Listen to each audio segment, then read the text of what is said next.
Captain GR. Gopinath. இந்த பெயரை கேள்விப்படாத இந்தியர் அரிதாகவே இருப்பார்கள். இன்று சொகுசு கார்களை விட குறைவான விலையில், அதாவது வெறும் 1 அல்லது 500க்கு விமான டிக்கெட்டுகள் கிடைக்கும் சலுகைகளை நாம் காண்கிறோம்.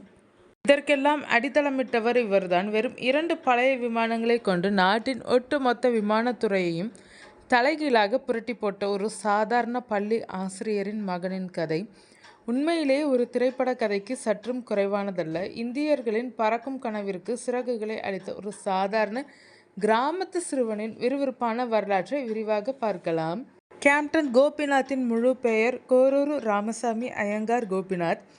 அவர் நவம்பர் 13, 1951 அன்று ஹாசன் மாவட்டத்தில் உள்ள கோரூர் என்ற சிறிய கிராமத்தில் பிறந்தார்.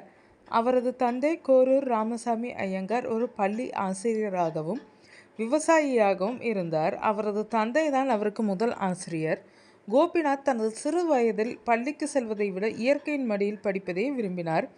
அதனால் அவரது தந்தை அவரை நேரடியாக பள்ளிக்கு அனுப்பாமல் வீட்டிலேயே எழுத்துக்களை பயிற்சி செய்ய வைத்து 5ஆம் வகுப்பில் நேரடியாக பள்ளிக்கு அனுப்பினார். அவரது தந்தையின் ஒழுக்கமும் சமூகத்தின் மீதான அக்கறையும் கோபிநாத்தின் ஆளுமையை வடிவமைப்பதில் பெரும் பங்கு வகித்தனர். பின்னர் அவர் பிஜாப்பூரில் உள்ள சைனிக் பள்ளியில் சேர்ந்தார். அதுவே அவரது வாழ்க்கையின் திருப்புமுனையாக அமைந்தது. சைனிக் பள்ளியின் ஒழுக்கமான சூழலில் வளர்ந்த கோபிநாத் தேசிய பாதுகாப்பு அகாடமியில் தேர்ச்சி பெற்று இந்திய இராணுவத்தில் சேர்ந்தார். அவர் இந்திய இராணுவத்தில் சுமார் 8 ஆண்டுகள் அதிகாரியாக பணியாற்றினார். 1971ஆம் ஆண்டு நடந்த பங்களாதேஷ் விடுதலை போரிலும் அவர் பங்கேற்றார். இராணுவத்தில் இருந்தபோது அவருக்கு கேப்டன் என்ற பட்டம் வழங்கப்பட்டது. இருப்பினும் நாட்டிற்கு சேவை செய்வதோடு மட்டுமல்லாமல் சுயமாக எதையாவது சாதிக்க வேண்டும் என்ற ஆசையால் அவர் தனது 28வது வயதில் இராணுவத்திலிருந்து விலகி தனது சொந்த ஊருக்கு திரும்பினார். ஒரு விவசாயியாகவும் ஹோட்டல் உரிமையாளராகவும் ஒரு புதிய சாகசம். அவர் இராணுவத்தை விட்டு வெளியேறிய போது அவர் கைகளில் எதுவும் இல்லை. அவர் தனது சொந்த ஊருக்கு வந்து பட்டுப்புழு வளர்ப்பு மற்றும் கோழி வளர்ப்பை தொடங்கினார். விவசாயத்தில் புதிய தொழில்நுட்பத்தை பயன்படுத்தி அவர் வெற்றி பெற்றார். இது மட்டுமல்லாமல் அவர் ஹாசனில் ஒரு ரோட்டி ஹோட்டலை தொடங்கினார், ஒரு பைக் ஷோரூமை அமைத்தார், மேலும் ஒரு கூடார சினிமா தியேட்டரையும் நடத்தினார். அவர் செய்யும் ஒவ்வொரு வேலையிலும் புதிதாக ஏதாவது இருக்க வேண்டும் என்பதே அவரது திட்டமாக இருந்தது. 1997இல் கோபிநாத்துக்கு விமானத்துறையில் ஆர்வம் ஏற்பட்டது. அவர் தனது இராணுவ நண்பரான கேப்டன் சாமுவேலுடன் இணைந்து டெக்கன் ஏவியேஷன் என்ற ஹெலிகாப்டர் வாடகை நிறுவனத்தை தொடங்கினார்.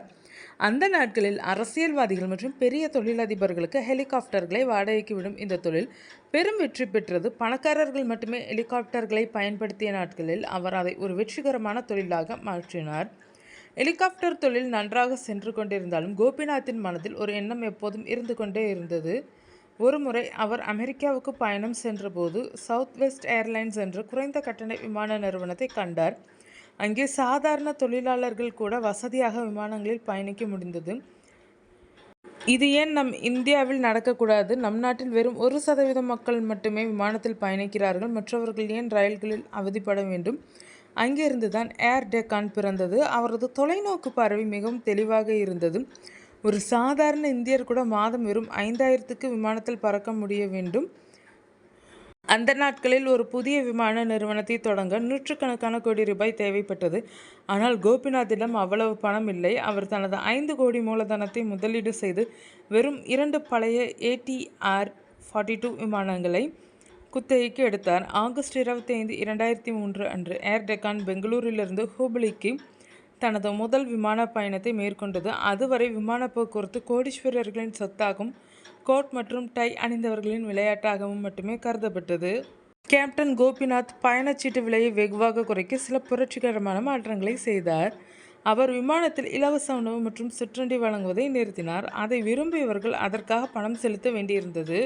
பழுதுபார்ப்பு மற்றும் பராமரிப்பு செலவுகளை குறைக்க அவர் ஒரே வகை விமானங்களை பயன்படுத்தினார்.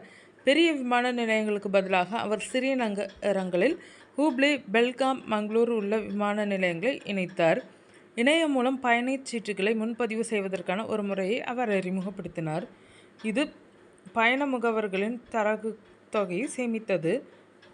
அவர் மாறும் விலை நிர்ணய முறையை அறிமுகப்படுத்தி முன்பதிவு செய்தவர்களுக்கு வெறும் ₹1க்கு டிக்கெட்டுகளை வழங்கினார். இதனால் நாடு முழுவதின் கவனமும் அவர் பக்கம் திரும்பியது.